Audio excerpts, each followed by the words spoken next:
It's time to dive beneath the surface and into the minds and hearts of your favorite celebrities and pop culture icons. Welcome to Up and Adam.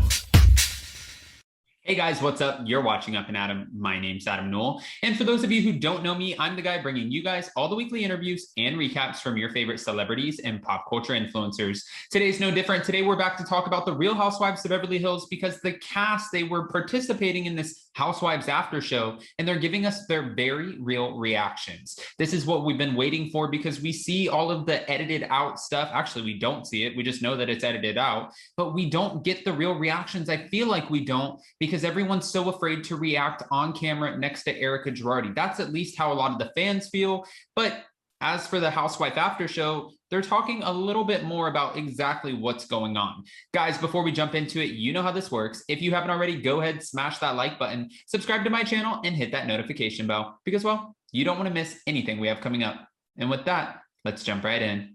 Okay, guys, so it was mentioned on the Real Housewives of Beverly Hills that Erika Girardi does not have a debit card. And again, the women seem like they're not reacting as they usually would, especially like if you look back at season 10 with Denise Richards, everyone had an opinion, but we're not getting those same opinions unless you're Sutton Strack and she's not afraid to speak out. But for the rest of the women, I don't know if they're just being loyal friends or if they're just trying to be there for Erika and not kick someone while they're down. I don't know what it is, but we're not, well, at least it doesn't seem like they're giving us exactly how they authentically feel. Or maybe I'm just thinking they feel a certain way that they don't. However, they are talking about it. This is what was said.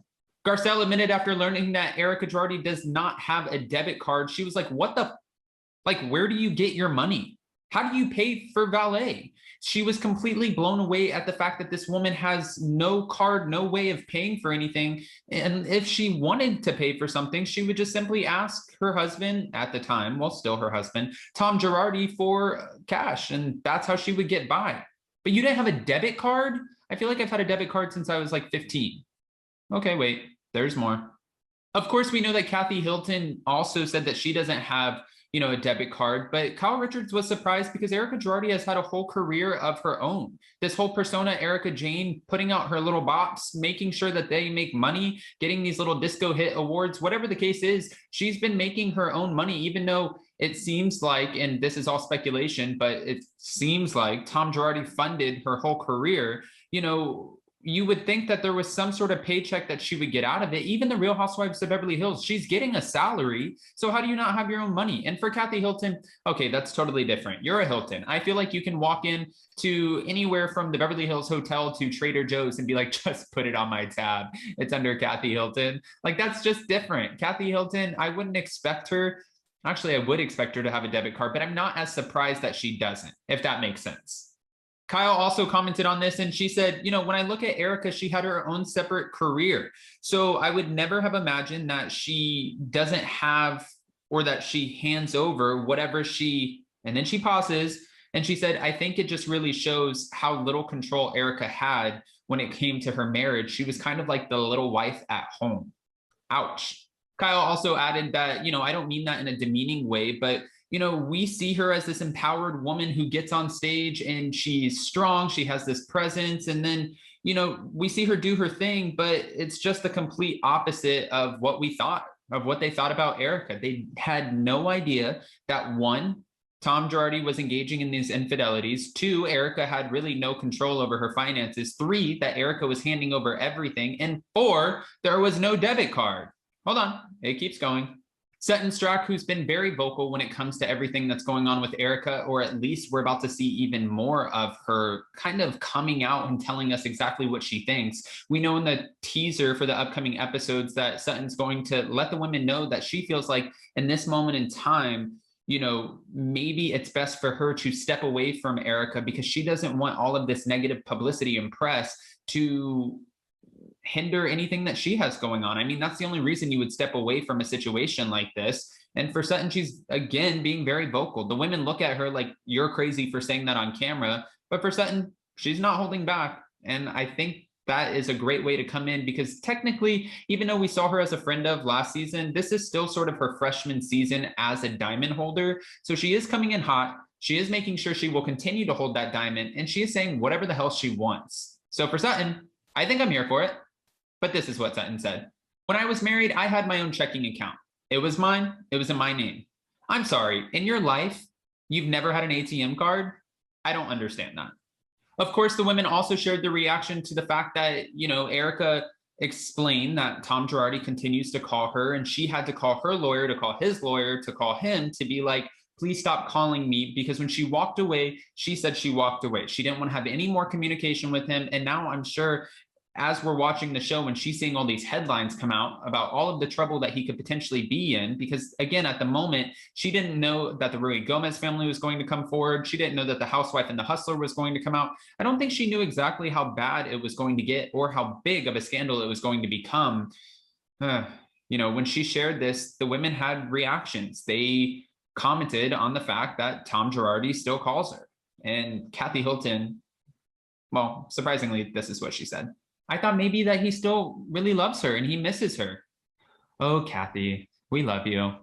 Kyle shared that her first thought was, maybe he still cares about her and he still loves her. But she said that she didn't think that much of it until Erika had such a big reaction. And her reaction, from what we're hearing, was definitely big. It was this uproar that went on behind the scenes. And even though Lisa Rinna said, I wish you guys would have seen what we saw, I wish they would have aired that on TV because it was reality TV gold. We didn't get to see the showdown with the producers. It made it seem like from editing that Erika was really just solely pissed off at Garcelle. But again, apparently that was not the case. Sutton explained that when Garcelle ended up bringing this up to the table at the table, saying, that Tom Girardi has continuously called Erika every day, Sutton said, Garcelle said it in a very open table way. She also noted that she doesn't even think Garcelle had the opportunity to get the words out before Erika reacted. She then ended that off with, I just felt bad for everybody. I felt bad for Erika. I felt bad for Garcelle. It was a really nasty, dark moment. Garcelle even admitted, I don't even know if I got the question out either, but I do agree that the reaction was strong. And of course, Dorit commented on that as well. And she said that she really broke down. Dorit even let us know that she didn't even know what happened. It was just kind of over her head. She said it just went from 0 to 150 pretty much. It just became this intense moment. And she was thinking in her mind, did I miss something here? Like, did something happen that I didn't know about? This is what Dorit said. I remember sitting there thinking, did I miss something? For those of us who weren't privy to the conversation, we were just sitting there like, why? What's happened? Yeah, you kind of missed something, Dorit. You missed something. You didn't miss that fashion, though. Dorit also explained that whatever was going on with Erika and whatever prompted Erika's meltdown, it seems like it all just built up to a head. And she said whatever was going on with Erika emotionally, it all just poured out at once. Erika's not one of those people that becomes unhinged so quickly. And she just said, she's trying to navigate this situation the best that she can and still film and still show up for the rest of the cast. Ending that off with, and in that moment, she just couldn't hold it together anymore.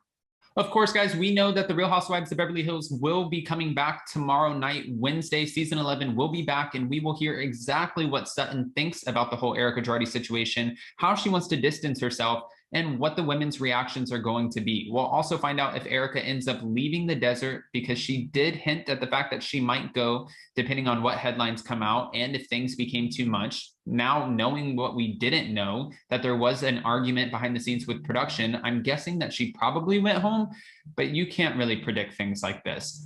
So my biggest question is, what do you guys feel about the women's reactions to Erika Girardi not having a debit card, to Erika Girardi still receiving calls from Tom Girardi? How do you feel about them all chiming in on the Housewives after show? So many questions to which I need so many answers. Guys, if you haven't already, go ahead and smash that like button, subscribe to my channel, and before you go, we have a little ad from our friends over at Extra. We're going to play that, but also don't forget to smash that notification bell. Bye, guys. Hey guys, sorry not sorry, but I had to interrupt this video with an amazing promotion going on with my friends over at Extra.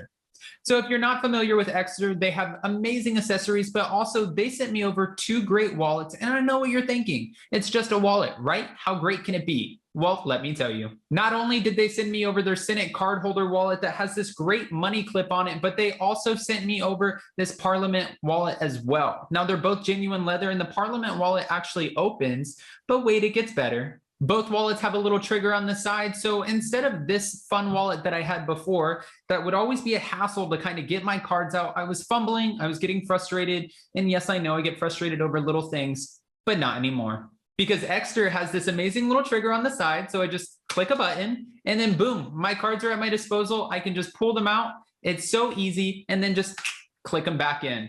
But hold on, wait, there's more. If I'm out and about and I lose my wallet or it's somewhere in the car, somewhere in the house, and I'm in a rush, all I have to do is this. Hey Siri, ring Extra.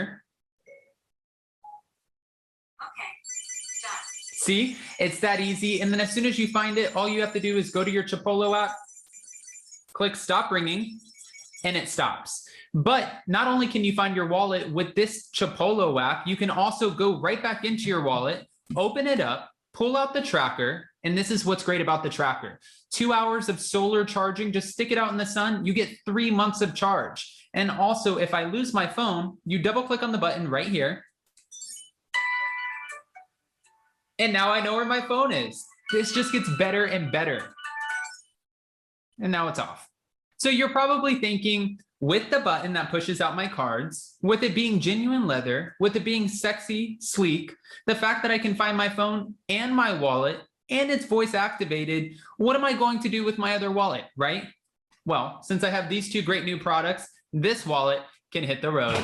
And with that, guys, if you haven't already, go ahead in the description of this video, click the affiliate link, go to Extra and get your new wallet today. Honestly, my favorite is the Senate card holder, but the Parliament is just as amazing. So find what's right for you. And what are you waiting for? Go do it now. Until then, let's get right back into the video. Check us out every Monday and Wednesday. Thanks for watching Up and Adam.